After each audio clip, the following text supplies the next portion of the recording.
7월 5일 주일 팟캐스트 녹음 시작합니다. 안녕하세요. 문화예술을 사랑하는 럭키가의 기전주임 브레스코 인사드립니다. 안녕하세요. 주날 개그늘교회 남우성 목사입니다.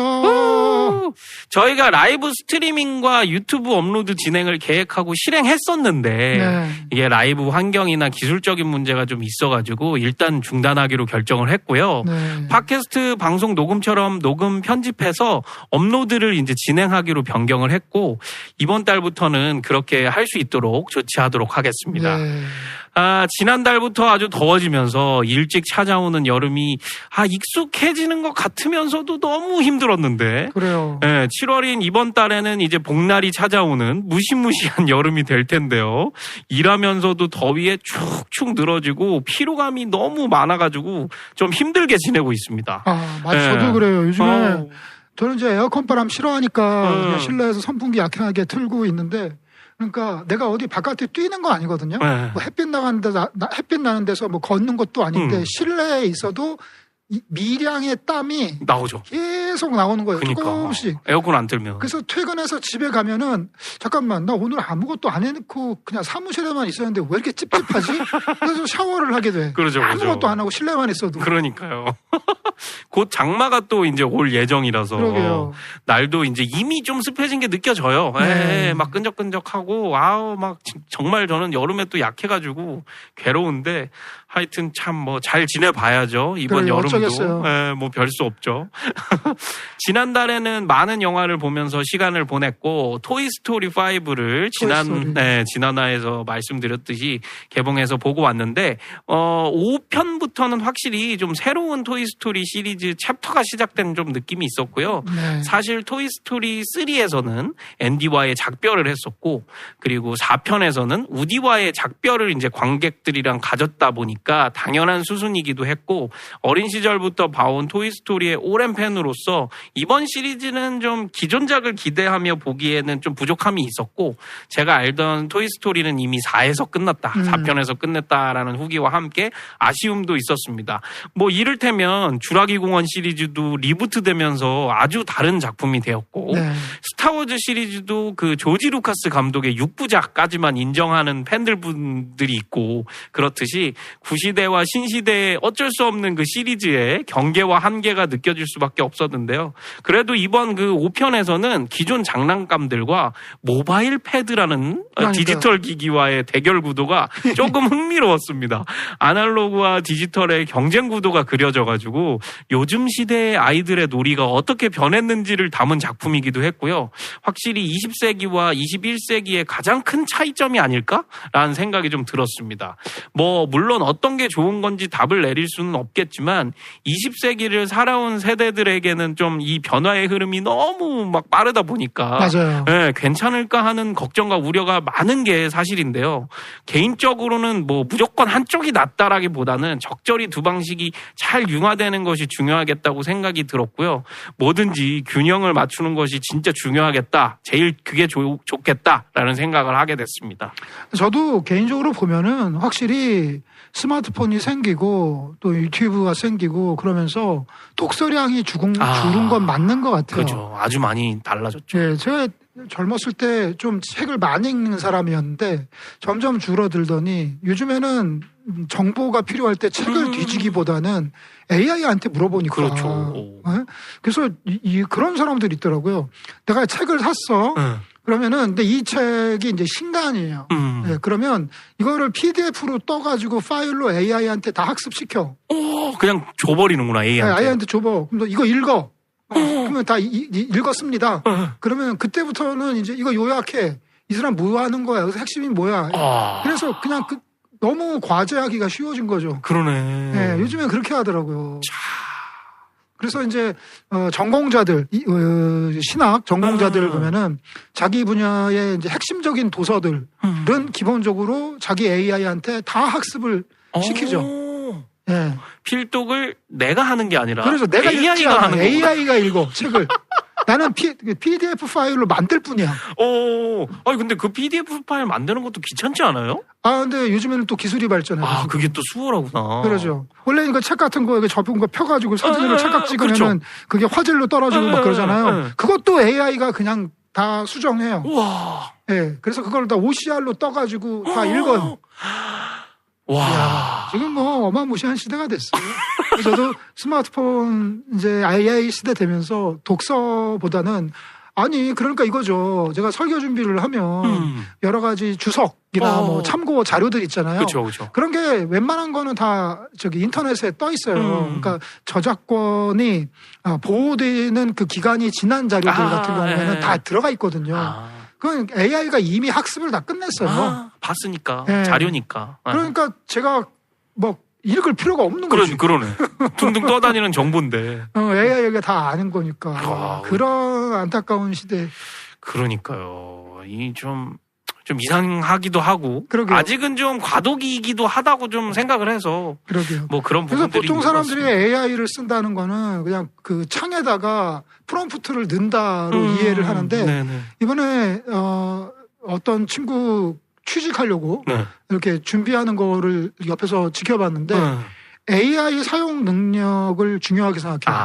근데 AI 사용 능력이 그냥 질문을 넣는 능력이 아니라 그 AI 기반으로 해서 회사에서 사용하는 여러 가지가 있어요. 그렇죠. 예, 그런 것들을 사용할 수 있는가? 예, 그런 능력이 있는가? 예전에는 왜 그 컴퓨터 활용 능력이라는 자격증이 컴활. 있었는데 이제는 AI 활용 그러죠. 능력이라는 자격이 필요하겠네요. 그래서 이미 구글에서는 그 뭐라 그러지? 코세라라 그러나? 그 과정이 있어요. 그러니까 이 사람은 이 과정을 이수하면 제미나이 학습법과 제미나이 사용법을 인증. 아는 거다 하고 인증이 있어요. 온라인으로 배울 수 있어요. 어디까지는 공짜고 그다음 돈 내가지고 그 자격증이 제가 확인해봤더니 뭐 기본 과정, 중급 과정, 전문가 과정 뭐 이렇게 있는데 그래서 전문가 과정까지 해서 수료증을 따면 이 사람은 AI를 기본적으로 활용을 하는구나. 또 이제 인정을 하는 거죠. 야. 구글에서 발행하는 거. 우리 때는 컴활이었는데 이제 A활이네. A활. 팁을 드리면은 네. 이 우리나라가 인터넷 강의의 강국이잖아요. 강국이죠. 네. 잘 돼 그러다 있죠. 보니까 구글이 우리나라 인강보다 그 온라인 컨텐츠를 잘 못 만들어요. 더 별로야. 그러니까 우리나라는 얘가 과연 이 인강을 들었는가를 확인하고 들을 수밖에 없게 하기 위한 여러 가지 장치가 있거든요. 그렇죠. 구글은 그게 허술합니다. 그냥 눌러봐서 스킵할 수 있겠구나. 네, 그럴 수도 있어요. 네, 그래서 자격증 3개 따는 게 의외로 그렇게 어렵지 쉽지, 않아요. 쉬운. 단기 속성으로도 가능해요. 좀 알아봐야겠네요. 저도 저는 이제 개인적으로 뒤처지지 좀 않기 위해서 좀 배워보고 싶은 생각이 있거든요. 워낙 요즘 AI 활용이 많으니까. 그저께는 정말 어려운 일이 있었습니다. 제가 근무하는 상가는 오피스텔도 있고 오피스까지 총 3구역으로 나뉘어져 있는 건물인데요. 그러다 보니까 이제 시설 근무를 하다 보면 오피스텔이나 오피스 시설팀들과 협조나 협업을 하는 경우가 왕왕 있습니다. 이를테면 오피스텔 담당 구역에서 문제가 생겨가지고 상가에 피해가 생기거나 반대로 저희 상가 구역에서 생긴 문제로 오피스텔 쪽에 피해가 생긴다거나 뭐 그럴 수 있는 거죠. 그래서 서로 이용하는 구역에서의 민원이 오기도 하고 하는데 아무튼 그래서 이틀 전인 금요일에 지하 1층에서 통신 장비 이상으로 통신사에서 점검을 왔어요. 그래서 통신기사분께서 보시더니 1층에서 좀 물이 샌 것 같다. 지하 1층에 있는 통신 장비로 물이 좀 들어간 것 같다라고 하시더라고요. 그래서 이제 1층으로 확인을 하러 가본 거죠. 그 1층에 가보니 실제로 많은 양은 아니지만 물 흔적이 좀 있기도 해가지고 그 오피스텔 시설팀이 관리하는 구역이다 보니까 오피스텔 시설팀한테 협조를 요청하고 확인을 했습니다. 그래서 그쪽 시설반장님이 오셔서 보시는데 이게 시설 일을 오래 하신 분들이 좀 그런 건지 그분이나 그 오피스텔 쪽 분들이 그런 건지는 모르겠는데 이상하게 항상 자기 변호를 주장하시는 내가 느낌이 잘못한 있어요. 거 아니다. 네, 되게 방어적이고 우리 쪽 문제가 아니다. 어떻게든 뭔가 회피적인 대답을 좀 먼저 하시는 느낌이 있어서 매번 뵐 때마다 좀 특이하다라고 생각하긴 했는데 그 1층 오피스텔 구역 바닥에 물이 좀 흘러 있고 그래서 물이 좀 샜나 보다, 흘렀나 보다라고 얘기를 하는데도 그럴 리가 없다. 이건 물이 아니다라고 하시는 거예요. 그래서 제가 이상해서 제 손으로 물을 묻혀가지고 한번 만져보시라고 이거 물 맞다 이렇게 말씀드리니까 뭐 아니라고 하시길래 이게 물이 아니면 뭐냐 이렇게 하니까 대뜸 급발진을 하시는 거예요. 저한테 막 쌍욕을 하시면서 이렇게 싸가지 없게 어린 놈이 시비를 거냐. 막 다짜고짜 욕을 막 하시더라고요. 새끼 하시면서. 싸가지는 본인이 없는데. 그러니까요. 그래서 욕을 들으니까 인지부조화가 좀 오면서 이게 좀 그래도 그라이데이션 분노를 한다고 하죠. 천천히 화를 냈으면 저도 이제 그게 화를 낼 수 있지라고 생각했겠는데 너무 갑자기 화를 내니까 당황을 해서 벙쪄 있는데 막 계속 욕을 하시더라고요. 제가 이제 좀 노려보게 되잖아요. 아무래도 욕을 하니까. 그래서 화가 굉장히 많이 났는데 뭔가 반문하거나 제가 액션을 취하면 괜히 큰 싸움이 좀 될 것 같더라고요. 그래서 앞으로도 계속 서로 얼굴 보고 협조하고 해야 하는데 라는 생각이 들어서 그냥 일단 화를 좀 삭혔습니다. 너무 오랜만에 쌍욕을 들어봐서 속에서 막 부글부글 하더라고요. 한편으로는 내가 더 이상 그런 상황에 많이 노출되지 않는 환경에 있다 보니까 뭔가 내 주변과 환경이 참 많이 좋아졌고 점잖아졌다라는 생각을 하기도 했고 오랜만에 그런 상황이 오니까 좀 당황하기도 했는데 아무튼 같이 계셨던 저희 상가 시설 대리님도 이제 너무 당황하셔가지고 참고 있는 저를 보며 일단 몰래 조용히 달래주셨어요. 그리고 이제 상황이 좀 일단락 되고 난 뒤에 대리님이 저한테 오셔가지고 자기가 얘기를 좀 따로 해봐야겠다고 하시더라고요. 평소에도 저희 팀 사람들한테 좀 함부로 하고 심지어 같은 팀도 아니에요. 왜냐면 이제 건물 자체가 다르고 업체도 달라요. 근데 우리한테 이제 기본적으로 나이가 좀 있으시다 보니까 항상 반말로 좀 하대하듯 이야기를 좀 하세요. 그래서 나이가 있으신 분이라 그러려니 했거든요. 사실 저는. 근데 선을 좀 넘는 느낌이니까 결국에는 그 시설반장한테 따로 가서 대리님이 이제 얘기를 하셨습니다. 그러고 나니까 또 따로 저한테 찾아오셔서 사과를 하시더라고요.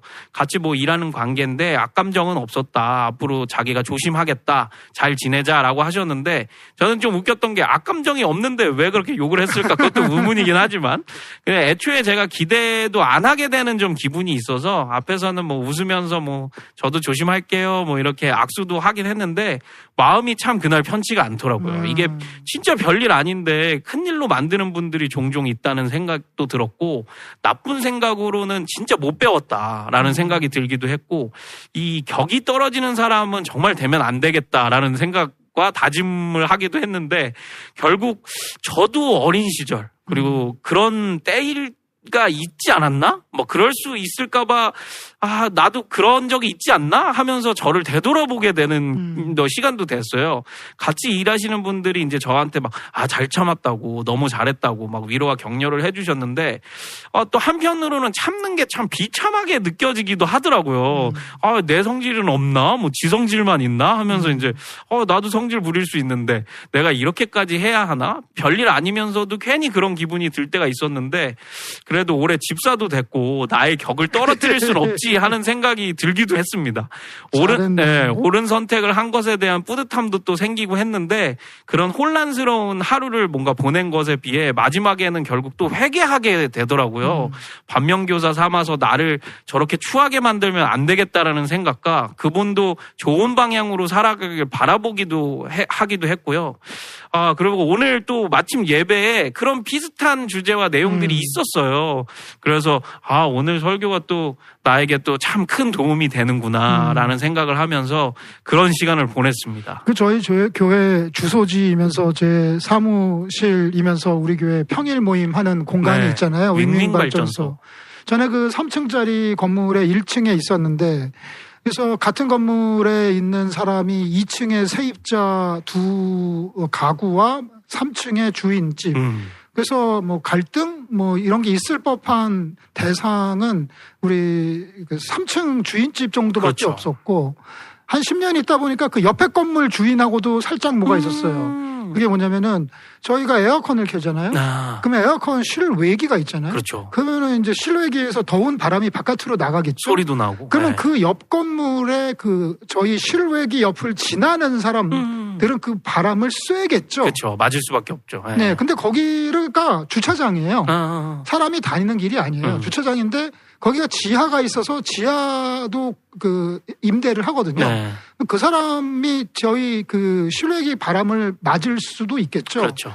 네, 그래서 근데 이제 그 옆에 건물 주인이 저를 찾아왔어요. 그래가지고 여기서 나오는 실외기 바람이 자기네들한테 피해를 준다. 그래서 거기 이렇게 위로 차단하는 거 예. 그런 걸 좀 설치해 주라. 막 그래서 같은 걸. 근데 나는 예 알겠습니다 하고 갔어요. 네. 간 다음에 제가 그 현장을 봤죠. 봤는데 이해가 안 되는 거예요. 그분이 말씀하실 때는 마치 거기가 무슨 통로라서 길이라서 사람들한테 피해를 많이 주는 것처럼 했는데 길이 아니에요. 그죠. 주차돼 있죠. 건물과 차들이. 건물 사이에 그쪽 차량이 주차되어 있는 공간이 있고 그리고 거기 지하 내려가는 건 그쪽 에어컨 바람 쪽이 아니라 그 옆쪽으로 지나가면 아무 문제가 안 돼요. 네. 예, 그래서 이해가 안 되는 거죠. 왜 여기다가 하라 그랬을까? 근데 여기서 중요한 게 있어요. 그 아저씨는 그 건물에 안 살아요. 그리고 심지어. 나는 그 아저씨의 연락처를 몰라요. 그러니까 연락할 길이 없으니까 그냥 가만히 있었던 거죠. 그렇죠. 그리고 한 달 정도 지났나? 또 오셨구나. 갑자기 또 오시는데 이번에는 막 화를 내는 거예요. 처음 들어오자마자부터. 왜 안 했냐? 네, 내가 시켰는데 왜 안 했어? 이거죠. 그래서 내가 얘기를 했죠. 근데요, 여기가, 그랬더니 왜 변명을 하냐? 한다고 그러지 않았냐? 그래서 뭐 하는 거예요? 그래서 뭐야, 이 사람? 그래서 아니, 여기가 뭐 어떤 게 뭐가 피해라는 거예요? 제가 봤을 때 그렇지 않은데 이게 피해가 아니고 뭐냐고 하면서 막 화를 내는 거야. 그래서 알았다고 가라고 한다고. 네네네. 그랬더니 뭐 민형사상에 뭐 책임을 뭐 문의 물겠다. 뭐 경찰이 뭐 막 그러니 뭐 막 해가지고 짜증나서 진짜 뭐 똥이 무서워서 피하지 그러니까요. 더러워서 피하지 그래가지고 그러니까요. 알아보니까 뭐 25,000원인가 해가지고 그냥 바로 해줬어요. 바로 해주고. 그러니까 그런 일도 있었고 여기 이제 이사 왔잖아요. 저희가 새로? 5층짜리 건물로 거긴 세입자가 훨씬 많아요. 그래서 이제 이사 왔으니까 아저씨들한테 저기 세입자들한테 인사하려고 가가지고 안녕하세요. 4층에 새로운 뭐 목사입니다라고 인사하러 갔어요. 그래서 1층에 어느 가게에 갔어요. 근데 제가 그 가게를 이용해 본 적이 있어요. 그 주인 가게를. 그래서 가가지고 안녕하세요. 저 4층에 온 사람입니다. 그랬더니 그래서 그렇게 인사를 하는데 첫 마디가 주차 그렇게 하시면 안 됩니다. 그러니까 첫 마디야.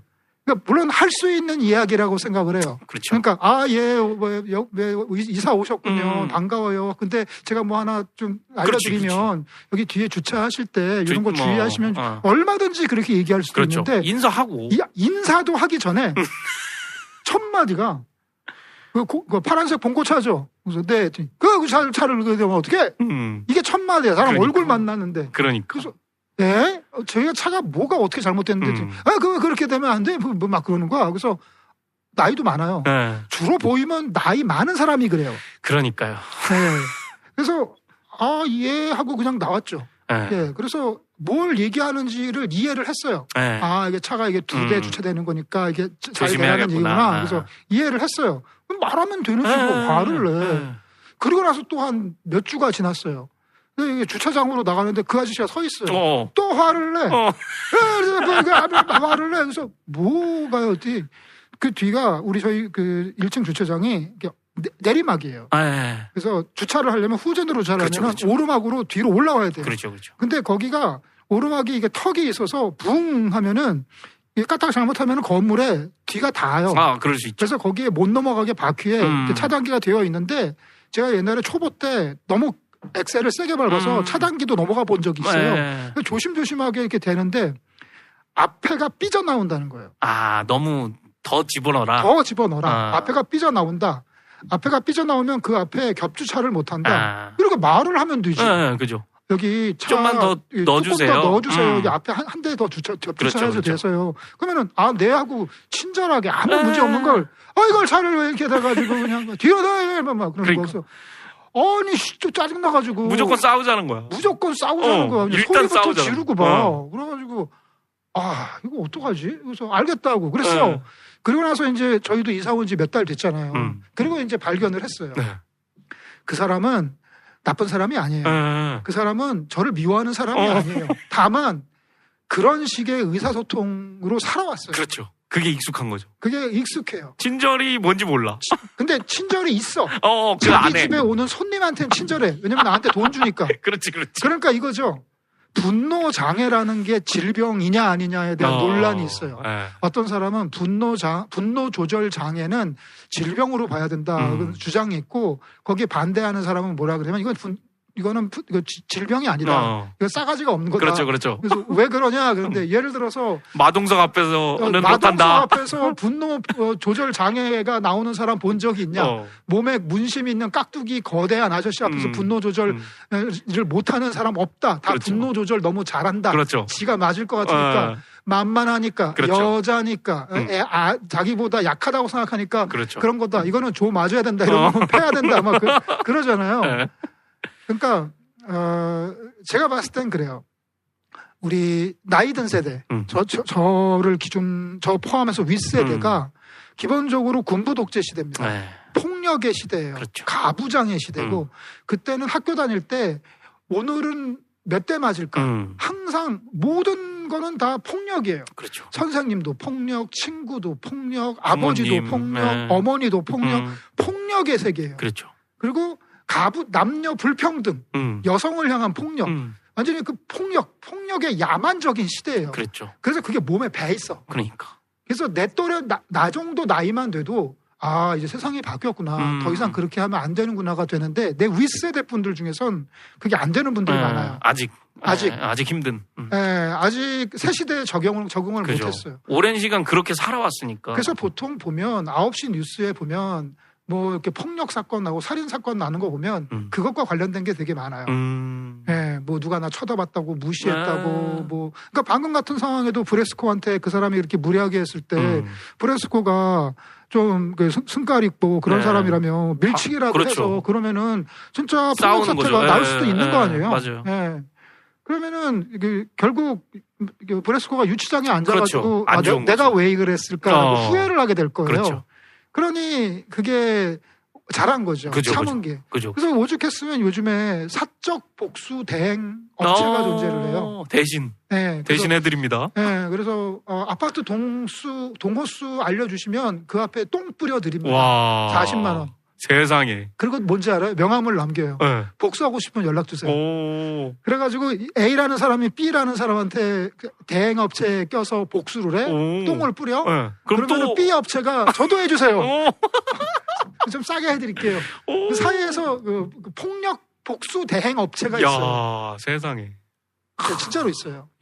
이 진짜 너무 하나님의 나라와는 그렇게 하면서 이 사람은 지옥이 돼가는 거죠. 그러니까 이거 완전 지옥이네. 마귀 업체죠. 마귀 그러니까요. 업체. 근데 통쾌하긴 하겠다. 그리고 긴 후회가 있겠죠. 그러니까요. 네.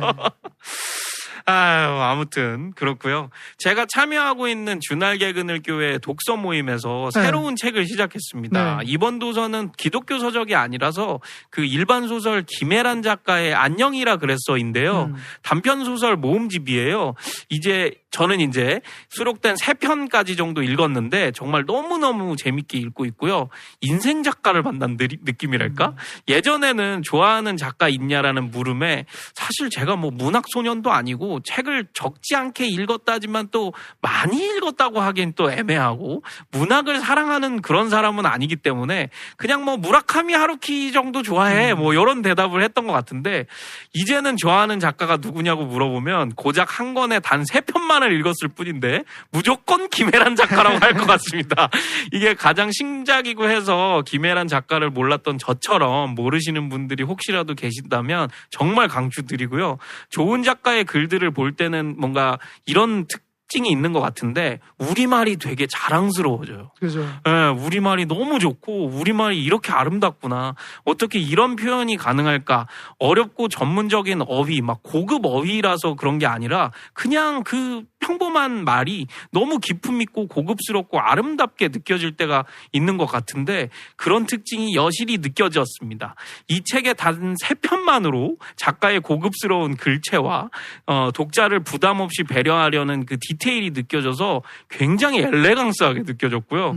저도 글 쓰는 걸 뭐 막연히 동경하다 보니까 뭐 직업적으로 작사를 하기도 하니까요. 뭐 글을 쓰는 업을 안 하진 않지만 아무튼 글을 잘 쓰고 싶다는 그 막연한 소망 같은 게 있어서인지 이 작가님의 글을 보니까 막 시기가 생기고 막 샘이 날 정도로 너무 완벽한 문장들을 읽게 되다 보니 그리고 또 이제 제 스타일에 제가 애정하는 저의 취향 저격인 글귀들이 너무 좋았고요. 만약 제가 글을 쓴다면 그리고 제가 원하는 이상향의 글이 바로 그 책 안에 좀 담겨 있다라는 기분이 좀 들었고 워낙 핫한 작가이기도 하다 보니 많은 분들도 공감하실 것 같습니다. 그러다 보니 앞으로 그간의 그 김혜란 작가의 책들을 다 읽겠노라 하고 다짐하게 됐고요. 너무 재밌게 읽고 있습니다. 저도 이제 아까도 얘기했지만 독서를 쭉 해오면서 저는 이제 인문계니까 책으로 공부하는 전공이잖아요. 근데 그러다 보니까 책을 기본적으로 책은 나에게 뭐냐면은 숙제야. 언제까지 이거 읽고 뭐해. 이게 과제야. 그래서 책은 빨리 읽어야 돼. 이 내용을 빨리 파악해서 빨리 읽어야 된다는 그런 강박 때문에 다른 책도 그래요. 다른 책도 읽을 때, 그러니까 어렸을 때 기억 안 나요? 속독법? 그렇죠. 책은 빨리 읽을수록 좋은 거다. 그게 있었잖아요. 그래서 저도 한때는 빨리 읽으려고 노력을 했어요. 그런데 독서의 경지가 어느 정도 이르르니까 천천히 읽습니다. 이 아름다운 글귀를 음미해줘. 꾹꾹 눌러서 맞아. 아주 진하게 감상하고 싶은 거예요. 그래서 일부러 천천히. 맞아. 일부러. 옛날에 그냥 빨리 이렇게 빨리 읽는 게 미덕이었는데. 맞아. 그래서 그러니까 독서의 재미를 느끼고 싶으면 천천히 읽는 게 좋아요. 맞아. 천천히. 그리고 몇 번 다시 읽고. 커피 향기 맡듯이 맞아요. 음미하면서 천천히. 그러면은 훨씬 좋죠. 김혜란 작가는 뭐 지금 이미 너무 유명하니까. 너무 유명하고 그리고 이번에 그 책이 제가 읽지는 않고 우리 교회에 소개하려고 대충만 파악했는데 지금 한국 사회에서 벌어지는 어떤 현상들을 하나씩 잡아가지고 소설의 소재로 잡았다고 그러더라고요. 그렇게 돼 있어요? 네, 그렇게 돼 있습니다. 뭐 노골적으로 돼 있어요. 노골적으로 돼 있어요. 그래서 한국 사회 여러 가지 뭐 문제점 뭐 이런 것들도 그렇죠. 문학적으로 표현된다고. 근데 그 어떤 장면들을 서술하는 그 표현들이 주옥 같아요.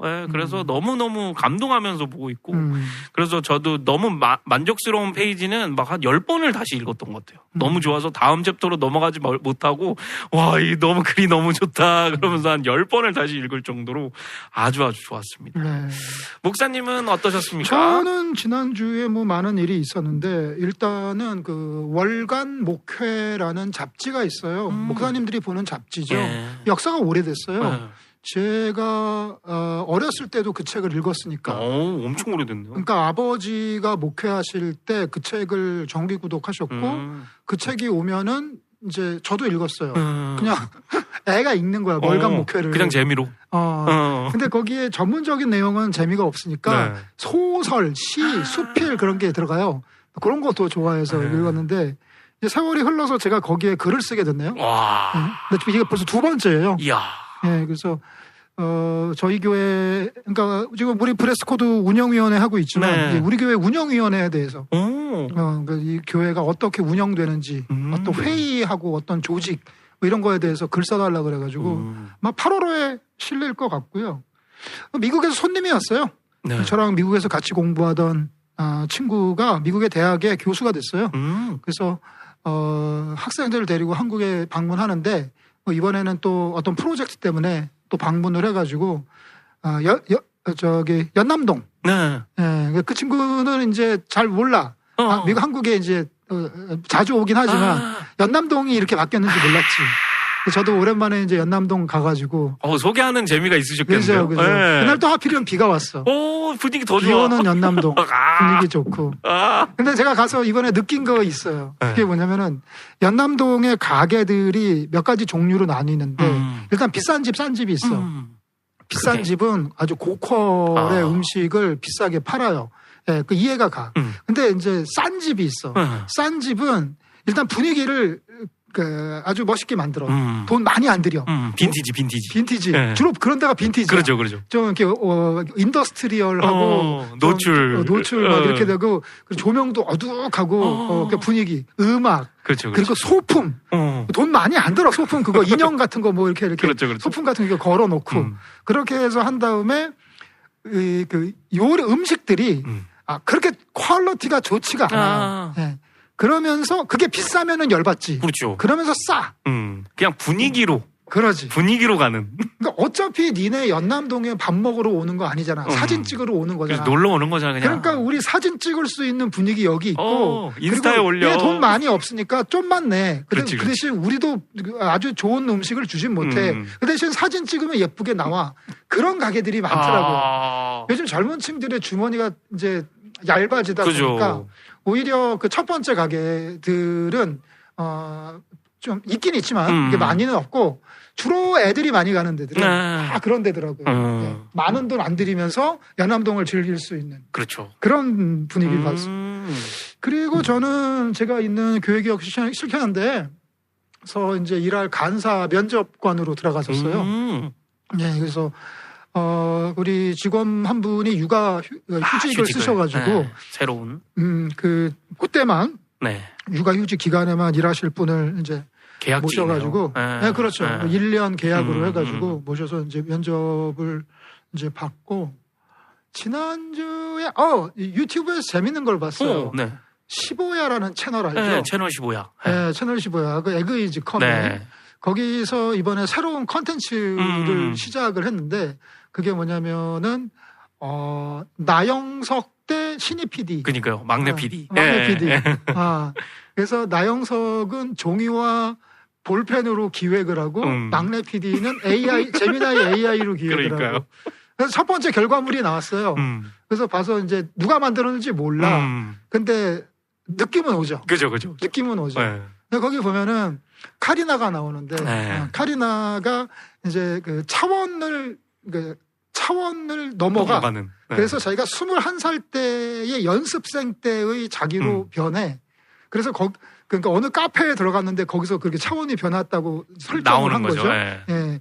근데 거기서 보셨어요? 네. 네. 거기 보면 인상적인 게 이게 21살짜리 현재 연습생 여자아이를 만나잖아요. 그래서 모든 다른 상황은 다 극적인 상황이고 어떤 연출된 상황인데 그 21살짜리 연습생 여자애는 그 리얼이야. 그죠. 진짜죠. 진짜 이게 다큐야.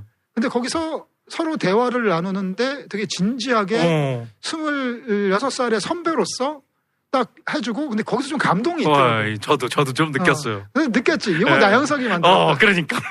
좀 오더라고. 이거 AI는 요거 못한다. 그렇지. AI는 요거 못한다. 이거는 분명히 나영석이 했을 거다라고 추정을 했는데 그런 감동 포인트가 있어요. 그래서 김혜란 작가가 그 손석희 질문들에 나와서 그랬나? AI와 인간의 차이는 무엇일까요? 그랬더니 망설임이라고 그랬어요. AI는 안 망설여. 그렇죠. 인간은 망설여. 망설이죠. 이거 해도 되나? 하면 안 되는데. 근데 AI는 어떻게 시키면 그냥 해야지. 그냥 해야지. 그냥 해야지. 그래서 나도 이제 AI 전에도 한번 얘기했듯이 컴퓨터 그래픽이 모든 걸 다 구현해낼 수 있는데 컴퓨터 그래픽이 이렇게 높은 수준의 기술력이 되지 않았을 때에 만들어낸 그 인간의 모습을 보면 인간 같지 않아. 사람 같지 않아. 딱 봐도 사람 같지 않아. 이상해. 그런데 그 모습 자체는 그냥 인간의 모습 그 자체거든. 근데 그거는 누가 봐도 마네킹스럽고 로봇스러워. 인간 같지가 않아. 가짜 같아. 그러면은 어떻게 이거를 인간과 똑같게 만들까는 다 허점이고 약점이고 단점이고 그리고 실수고 흠이고 상처야.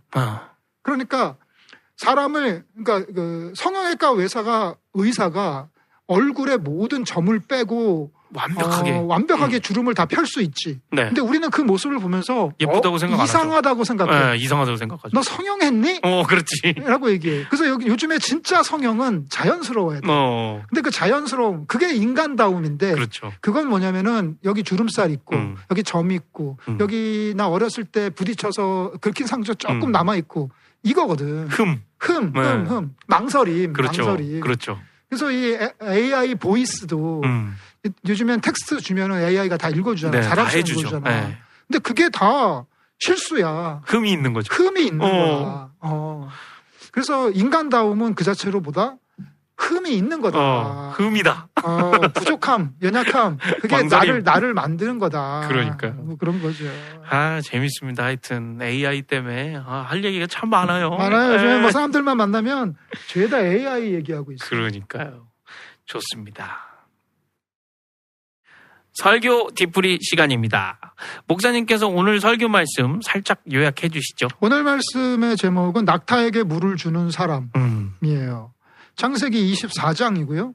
이건 뭐냐면은 아브라함이 낳은 아이가 있죠. 네. 이삭. 네. 이삭이 이제 커가지고 장가갈 때가 됐어요. 그래서 아브라함이 자기 종한테 시킵니다. 신부감을 구해와라.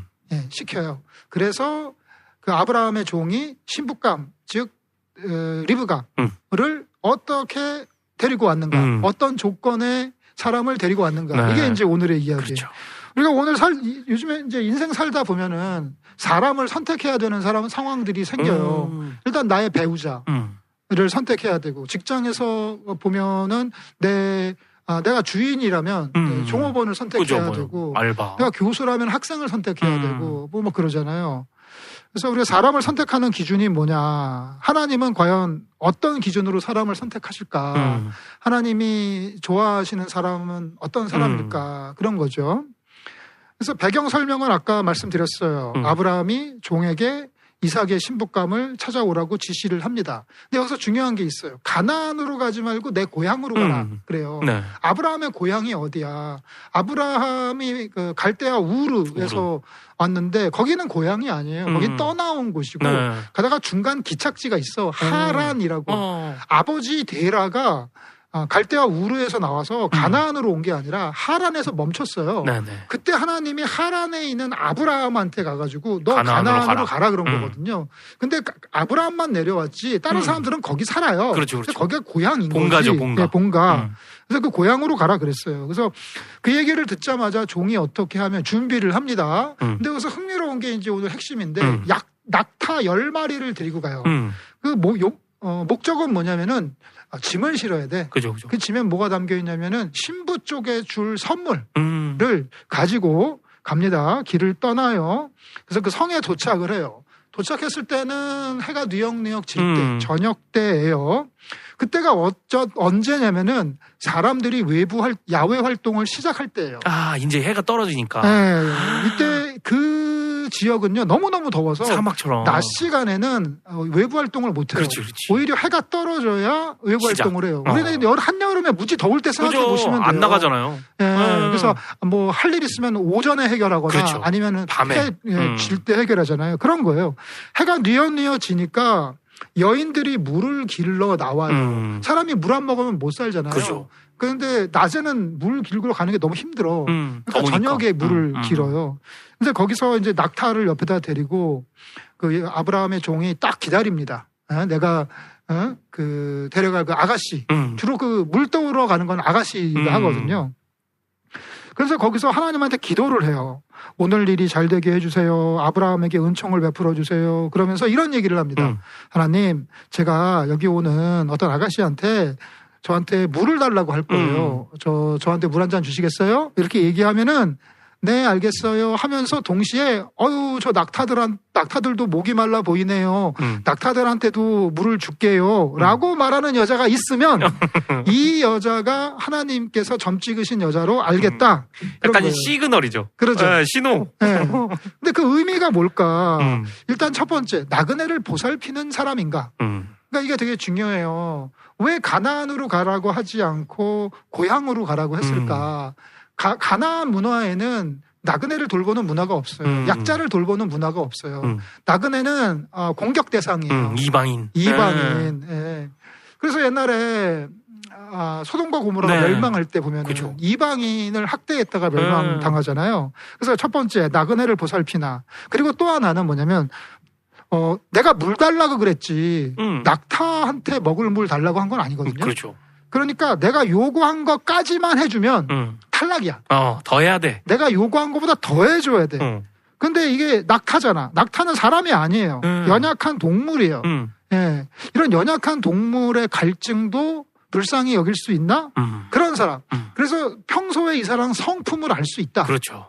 라는 거죠. 그러니까 예를 들어서 저 사실 신부감 찾으러 왔는데 혹시 동물 좋아하세요? 낙타한테 물 주시나요? 동물을 좀 공감하나요? 네, 그러면은 가라가 나오지. 나오죠, 얼마든지 나오죠. 구라를 칠 수 있잖아요. 그렇죠, 그렇죠. 그러니까 안 그런 척하고 한 거죠. 그러면서 뭐라 그러냐면 하나님한테 결과를 맡겨요. 그 여인의 행동을 보고 리액션을 보고 하나님이 정하신 여인인 줄로 알겠습니다. 이거는 그냥 인간적인 테스트가 아니에요. 하나님의 선택을 확인하는 과정이죠. 결과를 하나님한테 맡기는 거예요. 그러니까 이런 거죠. 어떤 여자가 왔어. 겁나 못생겼어. 물 좀 주세요. 그랬더니 알겠습니다 하고 낙타한테도 물 주겠대. 너무 잘해. 근데 너무 못생겼어. 너무 별로야. 얘 데리고 갔다가 주인님한테 혼날 것 같아. 너무 못생겼잖아. 근데 어떡해. 선택인데? 하나님의 선택인데? 하나님이 그 낙타한테 물 줬는데. 하나님의 선택인데. 그러니까 이걸 통해 알 수 있는 건 자기의 판단 기준을 완전히 내려놓는 거예요. 그렇죠. 완전히 내려놓고 어떤 여자가 오든지 그렇게만 그 한다면. 여자가 낙타에게다 물을 주겠다라고 말을 한다면 이게 하나님의 섭리로 알고 누구라도 데리고 가겠다. 받아들이겠다. 네, 전적으로 하나님한테 맡기겠다 그거죠. 그래서 결국 리브가라는 여자가 낙타에게 물을 주겠다고 해서 그 리브가가 이제 신부가 되지요. 오늘 이 짧은 말씀에서 우리에게 주는 메시지는 낙타에게 물을 주는 사람은 과연 어떤 사람이길래 하나님이 그런 사람을 선택하라고 했을까? 첫 번째, 기대 이상의 헌신을 하는 사람. 그러니까 부탁 안 했다니까. 나만 줘요. 예, 저 물 한 잔 주시고 이 낙타들한테도 물 좀 주시면 안 돼요? 라고 얘기한 게 아니라 그렇죠. 그냥 저 주세요. 저한테 물 한 잔 주세요 했는데 요청도 하지 않았는데 그걸 자발적으로 수고를 하는 거예요. 그러니까 이제 센스가 있는 거지. 그지. 알잘딱깔센. 딱 보니까 이 사람이 물 먹지만 여기 낙타도 10마리나 있거든. 그리고 멀리서 온 것 같아. 딱 봐도. 그러니 당연히 물을 줘야 될 것 같아. 시키지 않아도 알아서 딱 한 거지. 근데 여기서 문제가 있어. 낙타는 물을 많이 마셔. 겁나 마셔. 사람이 물을 먹으면 사람 되려 조금 먹지. 그러니까 뭐 한 300ml 뭐 많이 마셔봐야 1리터? 너무 뭐 사막이라서 500cc 힘들었으니까. 정도? 뭐 그죠. 많이 먹어야 뭐 1리터 먹으면 배 터지지. 그죠. 그런데 이 낙타는 한 마리가 기본 100리터를 먹어. 야, 10마리면 1톤이잖아, 1톤. 야. 왜 이렇게 먹냐? 낙타는 물을 저장해. 그죠. 그 혹주머니에. 그러니까 기름인지 혹인지 모르겠는데. 그러니까 몸에 저장해. 그러니까 한마디로 앵꼬 난 트럭에다가 저기 주유하는 거야. 주수하네, 주수. 그래서 그 뒤에 19절, 20절 보면은 리브가가 계속 왔다 갔다 하면서 물을 퍼 나릅니다. 무슨 봉사야, 이거. 그 10마리의 물 100리터를 기대 이상의 친절이죠.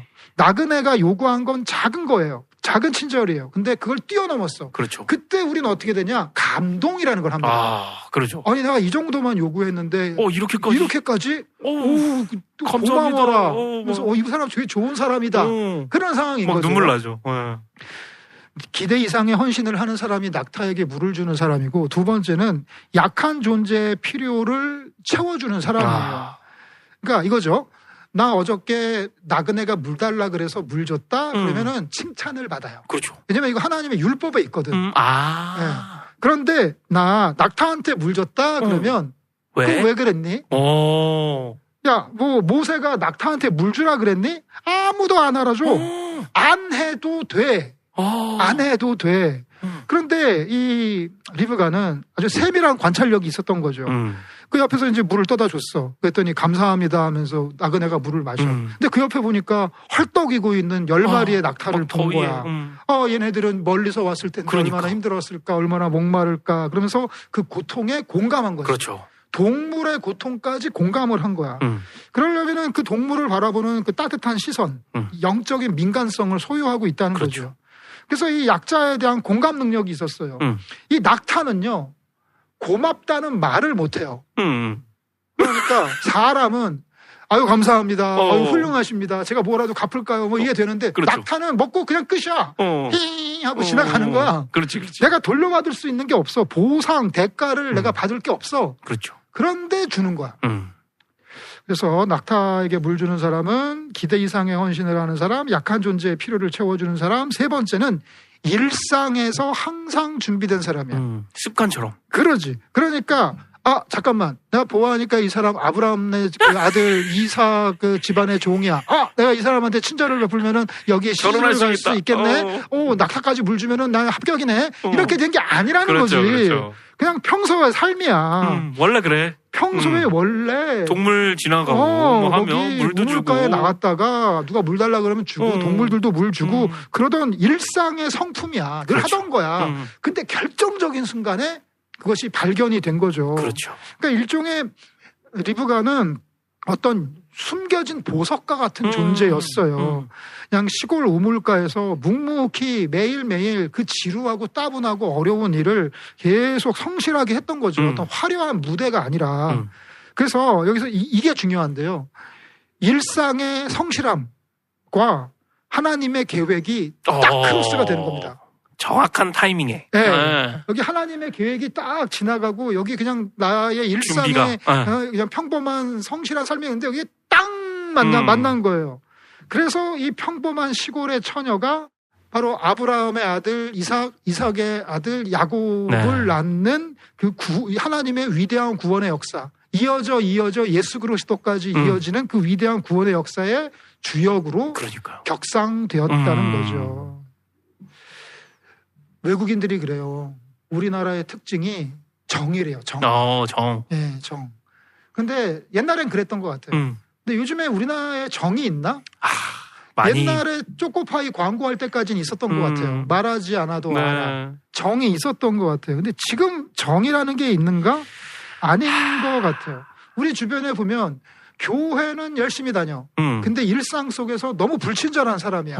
약자를 돌볼 줄 모르고 그런 거죠.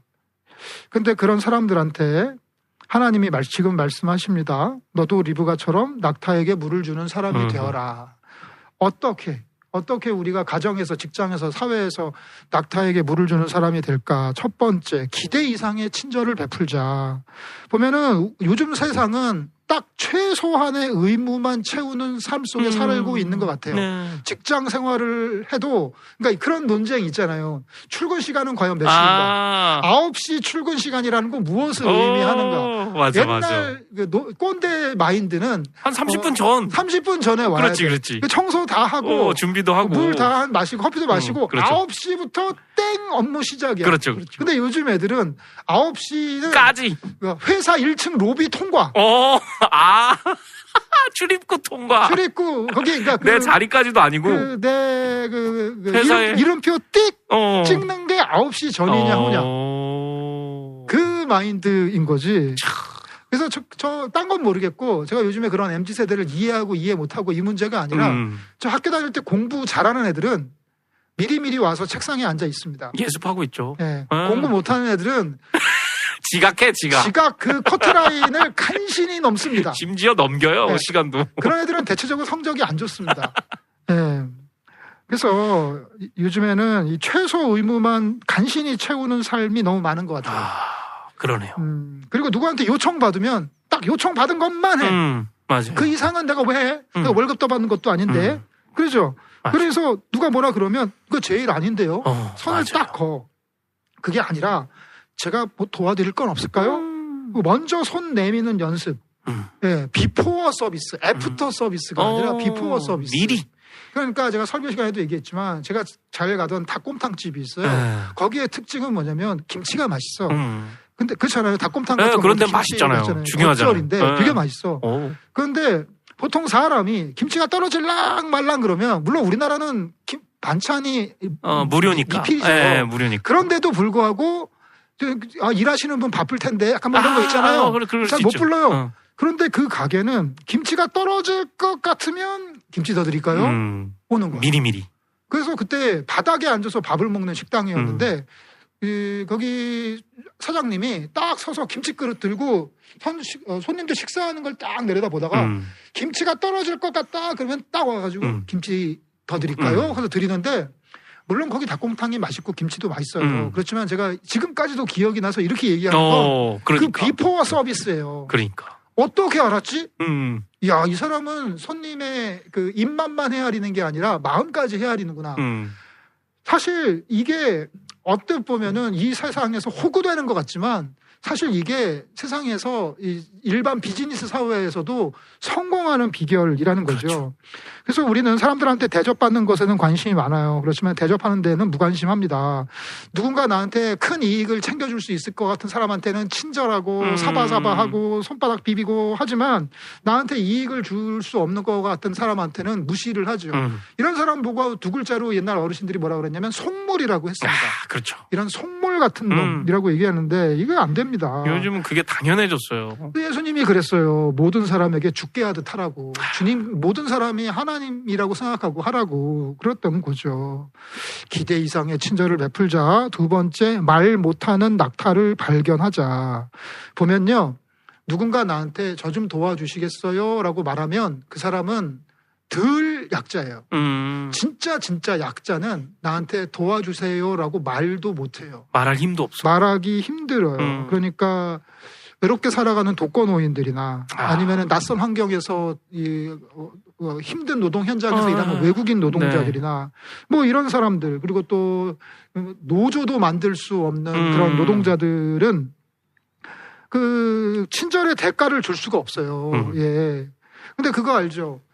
예수님이 그러셨어요. 내가 뭐한테 선을 베풀고 그 대가를 받을 생각을 하지 말아라. 그 대가를 받으면 하늘에 상급이 없지만 그때 못 받은 대가가 다 하늘의 상급으로 포인트로 쌓인다. 그랬잖아요. 그래서 우리 주변에 소외된 사람들을 발견하고 그런 사람들의 갈증을 채워주는 삶을 살아야 합니다. 내가 살아가는 가정, 직장, 사회 공동체 안에서 사람들에게 관심을 받지 못하고 소외된 사람들, 그 사람들에게 먼저 찾아가서 말벗이 되어주고 차를 대접하고 이런 것이 필요하다는 거죠. 그리고 이 말 못하는 낙타가는 뭐야? 동물이야. 자연과 피조물에 대해서 우리는 관심을 가져야 그렇죠, 합니다. 그렇죠. 하나님이 지으신 이 창조 세계 안에 존재하는 산, 들, 바다, 자연, 동물, 식물, 뭐 다 아껴야죠. 이끼 모든 게 다 우리의 친구들이에요. 그거 다 망가뜨려가지고 지금 우리가 기후위기로 이 생고생을 하는 거 아니에요. 우리 집사님 지난주에 유럽 갔다 오셨는데 알프스산 올라가려는데 그 47도래, 37도래. 알프스산 올라가려고 그 아래 있잖아. 산 아래. 거기서 이제 케이블카 하면 올라가는 거야. 거기가 37도래. 거기 왜 이렇게 더워졌어요? 지금 유럽 장난 아니야. 유럽 난리 났구나. 지난주에 1000명 죽었어. 난리 아니야. 아이고. 지금. 거기서 지금 프랑스에서는 에어컨 대란이 나가지고. 그러니까 거기는 에어컨이 없었잖아요. 난리 났어. 난리도 아니야. 아니야. 그래서 그게 다 우리가 이 자연을 망가뜨려서. 더불어 살지 그렇죠. 못하고. 그래서 보이지 않는 생명들, 말 못하는 생명들, 동물, 식물들을 살리는 그런 실천을 해야 합니다. 우리가 리브가처럼 낙타에게 물 주는 삶을 살려면 기대 이상의 친절을 베풀고 말 못하는 낙타를 발견하고 세 번째, 우리의 일상을 하나님께서 우리에게 복 주시는 통로로 만들어야 돼요.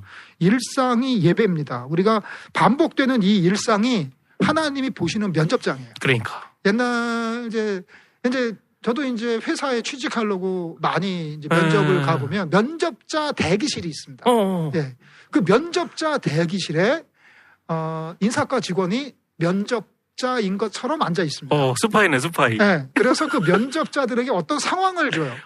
저기 쓰레기를 어떻게 처리하나. 그러니까 예를 들어 몰래카메라 같이 그렇죠. 실험. 그러니까 이거예요. 방 안에다가 쓰레기를 두지 않고 쓰레기가 발생할 수밖에 없는 먹을거리나 그걸 주는구나. 기념품이나 줘. 나눠주고 일단. 그 쓰레기가 발생할 수밖에 없어요. 그렇죠. 그러면 그거를 먹고 그 쓰레기 어떻게 하나. 어떻게 해야겠어. 자기 호주머니에 넣고 가져가야 되잖아. 그렇죠. 근데 놓고 가는 놈. 이거 탈락이야. 사회 실험 같아. 그러지. 그리고 옆에서 쓱 와서 물어봐. 저요, 여기 저 면접 왔는데 이거 어떻게 뭐예요? 해야 돼요? 계속 귀찮게 굴어. 그러면 거기에 대해서 친절하게 반응하는지 그렇지. 짜증내는지. 됐어요. 막 무시하는지. 그렇지. 네, 그걸 다 체크를 하는 거예요. 거기서. 그래서 면접장부터가 면접이야. 재밌겠는데? 지금 하고 있다니까. 지금 하고 있다고. 몰래 카메라 갖고 재밌겠는데? 지금 하고 있다고. 우리의 일상이 하나님 나라의 천국 면접장이에요. 마지막 그렇죠. 날에 하나님한테 심판장에 가가지고 마치 수능 보듯이 그날 하루의 시험 잘 보면 당락이 결정되는 게 아니라 그렇죠. 지금 위에 쌓여 있는 거지. 지금 CCTV로 다 보고 누적 포인트 올라가고 있다니까. 지금 마일리지. 하나님이 보시는 면접장이 뭐냐? 우리의 늘상 반복되는 지겨운 일상이라는 겁니다. 리브가가 오늘이 바로 그날이야? 오늘은 이쁘게 하고 착해야지. 나가야겠네. 오늘은 착하게. 친절해야지. 그러지 않았다니까. 그냥 낙타 보이면 물 줘야지. 불평 대신 감사하는 일상이 중요해요. 왜 나만 갖고 그래요? 라고 불평하는 게 아니라 리브가처럼 항상 자기의 삶의 자리에서 묵묵하게 맡은 바 사명을 기쁨으로 감당할 때 그때 하나님이 우리를 보고 계신다라는 거죠. 그러려면은 영적으로 깨어있는 상태여야 돼요. 네. 언제 하나님께서 나를 복의 통로로 사용하실지 몰라요. 그렇기 때문에 오늘 만나는 모든 사람들을 다 나를 선택하러 온 아브라함의 종일 거라고 생각하고 소중히 대할 때 하나님께서 우리를 귀하게 사용하신다는 거죠. 그래서 낙타에게 물을 주는 일상의 친절과 성실한 삶으로 우리가 하나님 나라를 이루어가는 복의 통로가 되어야겠다는 게 오늘의 말씀입니다. 저는 그 말씀 들으면서 요즘에는 정말 아까 말씀하신 것처럼 정이 없어진 것처럼 그 이상의 친절을 참 보기가 어려워진 세상이다. 네. 정말 필요한 친절조차도 좀 부족해진 건 아닌가? 라는 생각이 좀 많이 들거든요. 뭐 예전에는 예를 들면 지하철 같은 거 타면 저희 무조건 일어났거든요. 뭐 네. 이제 나이 드신 분들 좀 보이면. 나는 경의선 타잖아. 네. 경의선 군바리들 타잖아. 네. 군바리 녀석들 왜 안 일어나? 안 일어나? 그냥 앉아있어요? 군바리들 안 있어. 그러니까 그것도 바뀐 거야. 예전이었으면 무조건 일어나죠. 군인이 어디 앉아서 원래 안 앉잖아요. 원래 안 그러니까. 앉았는데. 그렇구나. 그리고 옛날에는 이거지 노약자들 석 있잖아. 네. 그러니까 노약자석은 노약자의 석이지만 일반석도 할머니 할아버지가 그렇죠. 노약자석이죠. 근데 지금은 노약자석에 가세요. 왜 진짜? 여긴 일반석이에요. 진짜로? 그러니까 노인네들은 일반석에 오면 안 돼. 헐. 그러니까 그런 게 어딨어? 물론 내쫓진 않아. 그렇지만 앞에 서 있다고 내가 일어날 이유는 없어. 비켜주진 않는구나. 왜냐면 노약자석이 6개나 돼 있잖아. 양쪽으로 12개나 있는데 왜 굳이 여기 와서 나를 압박하냐는 거지. 노약자석으로 가셔라. 좀 씁쓸한데? 그리고 또 뭐가 있냐면 요즘에는 할머니 할아버지들이 네. 젊어. 맞아. 외관상. 그래서 옛날처럼 한복 입고 흰머리에 쪽지고 그렇지 않다니까. 다 염색하시고. 옛날에 60세만 돼도 그랬어. 그렇죠. 잠깐만, 이게서 요즘에는 자리 양보하고 욕먹어. 애매해. 내가 늙어 보인다는 거야? 뭐 이렇게? 지금 내 아내가 57세인가 그래요. 네. 58세인가 그래요. 제 아내가 옛날 같았으면 자리 양보 받아야 진즉 되거든요. 받았죠, 진즉. 지금은 자리 양보 받으면 자존심 상해요. 내가 늙어 보이는구나. 날 노인으로 하나, 이씨. 그러니까요. 그래서 참 그런 게 참 어떤 사회 풍토가 그게 뭐 자본주의의 영향이 아주 지대한 것 같기도 해요. 뭐 예를 들면 아까도 살짝 얘기해 주셨지만 내가 그거 뭐 돈 받나? 뭐 돈 받고 내가 일해 주는 것도 내가 뭐 그 도와주면 나한테 돈 주나? 이런 생각이 되게 자연스럽게 스며들어 있어요. 그래서 내가 그 이상의 노동을 왜 해야 되지? 라든지 뭐 예를 들면 그런 MZ 사원들 많이 이렇게 뭐 비꼬면서 뭐 농담 삼아도 하고 하지만 그런 게 있잖아요. 딱 맞아요. 돈 받는 만큼만 일한다라는 느낌이라든지. 제가 일산은혜교회에서 그냥 깎게요. 네. 한 달에 150만 원 받으면서 일산은혜교회 청년부 목사 했어요. 근데 저는 제가 그 돈을 받기 위해서 일한다는 생각을 추호도 안 했어요. 저는 진짜 일산은혜교회 청년부 목사로 있는 게 너무 즐거웠고 행복했고 내 식구들이고 내 새끼들이고 그래서 그렇게 한 거지. 제가 돈 받는다고 한 거 아니거든요. 제가 아는 목사님이 최근에 부교육자 면접을 했는데 면접 때부터 그러더래요. 저는 평일에는 안 나갑니다. 그래서 근데 누가 나오라고 했냐고. 나오라고도 안 했어. 행여 부르실지도 모를까봐 말씀드리는데 그래서 이렇게 물어봤대. 그러면은 그 수련회 같은 거 어떻게 하실 거예요? 그랬더니 그러게 말이에요. 반문을? 그래서 탈락. 그런데 걔는 나. 왜냐면 면접 때 깠으니까. 들어와서 하는 사람이 있어. 들어와서. 일단 대놓고. 그러니까 이게 양쪽인데 노동 착취를 하는 교회도 문제지만. 그렇죠. 거기에 반대로 또 일을 안 하려고 하는. 그러니까 거의 그런 거 보고 옛날 어르신들 싹군이라 그랬는데 싹군 목사라 그랬는데 돈 벌려고 일하나? 알바야? 당신? 그러니까. 시급 얼만데? 그렇게 자기를 스스로 규정하는 그런 거 많죠. 네, 맞아요. 교회가 직장이네요. 그냥. 그렇죠. 뭐 물론 직장이긴 하지만 그런 의미의 직장이 아닌 직장. 그리고 또 이제 제가 그 낙타 이야기가 좀 나오다 보니까 예, 그 어떤 동물권에 대한 인식 이런 거나 좀 더불어 사는 삶이라든지 이런 거에 대해서 좀 생각을 해보게 되더라고요. 네. 우리가 동물까지도 이 자연까지도 우리의 그 이웃으로 생각해야 되는 건 아닌가라는 생각을 해보면서 저는 사실 여기서 어려운 이 말씀 중에서 어려운 점은 낙타한테 물 주는 게 쉬울 것 같아요. 아? 네, 사람한테 물 주는 것보다. 왜요? 동물이니까. 동물이 더 좋아요. 사람보다. 그 많은 분들이 이 멘트에 좀 공감하실 수도 있을 것 같은데. 저는 이제 아마 우리 교인들의 절반 또는 그 이상이 반려동물을 키울 것 같아요. 그런데 반려동물 키워보신 분들은 알지만 뭐 10년 이상 반려동물하고 있다가 그 동물이 죽었다.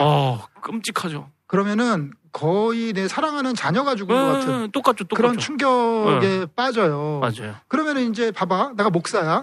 근데 우리 교인이 요즘에 슬퍼해. 왜 슬퍼해? 그랬더니 자기랑 늘 동행하던 생명체가 죽었다는 거야. 근데 그게 사람이면 가서 장례 예배도 드려드리고 위로 예배도 드리는데 그게 동물이면 아무것도 안 하지. 좀 아무것도 애매하지. 안 하고 위로도 안 하고 그리고 그렇게 슬퍼하는 사람을 이상하게 생각하지. 개 하나 죽었다 그래? 그렇게 되는 거지. 그럼 안 돼. 그래서 심지어 요즘에는 목사님 저희 강아지 아파요. 안수 기도해 주세요. 해야지. 그리고 강아지 우리 강아지 죽었어요. 장례배 드려주세요. 해야지. 이런 데도 있어. 해야지. 그래서 그게 요즘에 이슈예요.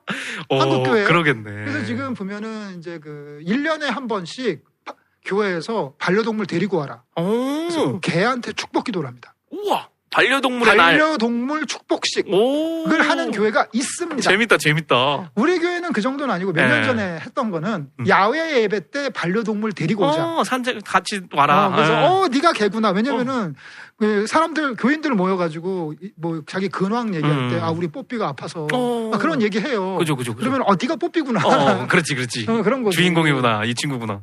그래서 하나 확실한 거는 하나님께서 이 노아의 방주에 노아의 가족만 실은 게 아니라 그 짐승들 한 쌍씩 그렇죠. 다 실었다는 거. 그 이유는 뭐야? 뭐 도시락이야? 종의 보전?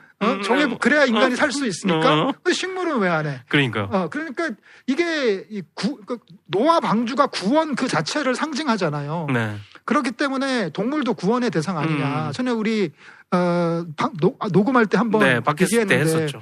마지막 하나님 나라를 그리는데 독사굴에 어린이가 손 놓고 그리고 사자와 어린 양이 함께 뛰놀고 그러니까 천국에 사자와 어린 양이 있다는 거 아니야? 네네. 동물들이 있는 거죠. 동물들이 있는 거지. 천국에 가면 개와 고양이가 뛰놀고 뭐 막 그렇다는 거 아니야. 그래서 우리 인간만이 갖고 있는 그런 인간만이 하나님의 형상이다. 나머지 동물들은 뭐 죽든지 말든지. 뭐 약간 특권을 누린 것처럼. 그렇지. 그러면서 동물들 학대하거나 동물들 무시하는 거 이런 것 좀 우리가 조심해야 될 것 같아요. 그렇죠. 경계해야죠. 네. 이게 사실 반려동물 문화가 이제 좀 많아지면서 이제 가족화되고 뭐 이런 거는 있는데 또 그럼에도 불구하고 자연에 대해서는 그렇게 감수성이 없으신 분들도 많은 것 같아요. 반려동물 있어도. 그렇죠. 그러니까 마치 자기의 아이는 소중해. 그렇죠. 그렇지만 이 세상에 불쌍한 아이들이 어떻게 사는지에 대해서는 관심이 없어. 내 자녀만 중요해. 그러니까. 그것처럼 우리 강아지는 중요하지만 이 강아지가 살아갈 생태계가 어떻게 되고는 난 별 관심이 없는 거죠. 뭔가 그 가족 이기주의? 그렇죠. 뭐 그런 게 너무 강해서. 그런 게 강한 거죠. 그래서 참 이런 동물들과의 그런 어떤 관계에 대해서도 좀 생각을 해볼 점이 있었다 느꼈고 저는 이제 이런 게 있었습니다. 기대 이하의 친절을 베푸는 사람들은 어떡하나. 그러니까 뭐 친절이면 다행인데 친절도 안 해. 왜 우리가 계속 말씀드렸죠. 그렇게 겪은 경험들이 있으니까 그런 사람들한테는 도대체 어떻게 해야 되나라는 질문이 들 정도로 제가 설교 말씀 중에 계속 그 일화가 이틀 전에 벌어졌던 일화들이 생각나면서 회개하기도 하지만 그런 사람들한테 어떻게 진짜 대하는 게 나한테 좋을까. 그리고 그게 어떻게 일상의 축복의 통로가 될 수 있을까? 나의 선택이 이런 생각을 했었거든요. 성경에 보면은 그런 사람을 두 글자로 얘기하죠. 원수라고 얘기합니다. 원수. 불편한 이웃. 나를 화나게 만드는 그렇죠. 이 원수인 거죠. 근데 저는 원수를 사랑한다. 사랑하라. 라고 말씀하시는데 저는 솔직히 못해요. 못하는데 어디까지 할 수 있냐면 긍휼히 여길 수는 있어요. 아, 그렇죠, 그렇죠. 긍휼히 여긴다는 건 불쌍히 여긴다는 거죠. 그러니까 그런 나쁜 사람이 있을 때, 아이고 불쌍해라. 너도 진짜 참 딱한 인생이다. 긍휼히 여길 수는 있어요. 맞아요, 맞아요. 긍휼히 여기면은 좀 생각이 달라져요. 그러니까 모든 사람의 행동과 언어에는 그의 삶의 여정이 담겨 있는 거거든요. 저 사람이 어떤 가정에 자랐고 또 어떤 삶을 살았길래 저렇게 행동을 하나 보면은 또 이해가 되고 용납이 되는 부분이 있어요. 제가 말씀드렸잖아요. 제가 저희 아버지랑 사이가 더럽게 안 좋았는데 저희 아버지의 인생을 이해하면서 나도 아버지가 되어 보면서 아버지를 이해하게 됐고 그리고 긍휼히 여길 수 있게 되어 있고 그런 것처럼 그러니까 이번에 브레스코가 한 게 잘한 거예요. 그러니까 지금 내가 여기서 후회할 짓을 하지 말자. 나의 감정이 날뛰지 못하게 동요하지 말자. 통제함으로써 그러니까 내 감정을 언제든지 마음대로 폭발시키는 사람은 훌륭한 사람이고 감정을 억누르고 기다리는 사람은 뭐 치사한 사람이냐 그렇지 않다는 거죠. 더 성숙한 인격을 가진 사람인 거죠. 그러니까요. 그렇죠. 그리고 이제 그런 생각이 좀 들었어요. 리브가가 일상에서 항상 준비된 사람이었던 것처럼 이런 일상을 긴장하는 상태로 사는 건 좀 어려운 것 같아요. 맞죠. 사실 면접 대기장에서도 내가 긴장하고 있고 항상 이 면접에 통과할 사람처럼 있는 건 너무 어렵잖아요. 그래서 뭐 진리 자체가 좀 어려운 건 맞으니까 어려운 건 맞는데 그게 어떻게 나한테 당연하고 익숙해지는 삶으로 이렇게 될까? 그 훈련이 될까? 이게 참 중요하다는 생각을 했어요. 그래서 나의 일상이 언제든지 그런 준비되어 있는 삶으로 살 수 있을 그때까지 훈련이 필요하다. 그리고 그 훈련이 잘 이루어지면 예를 들면 제가 이번에 겪은 일도 뭐 되게 대수롭지 않게 허허허허 하고 넘어갈 수도 있지 않을까라는 생각을 해보면서 이 일상에서의 훈련도 엄청 중요하고 이 훈련이 익숙해지면 참 좋겠다. 그럼 내가 하나님 나라에 거하겠구나라는 생각을 또 해봤습니다. 그래요. 오늘 또 방송 들어주셔서 감사합니다. 날씨 많이 덥고 또 비도 많이 올 거라고 해요.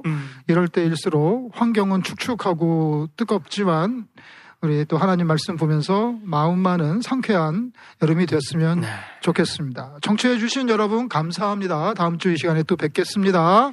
안녕히 계세요.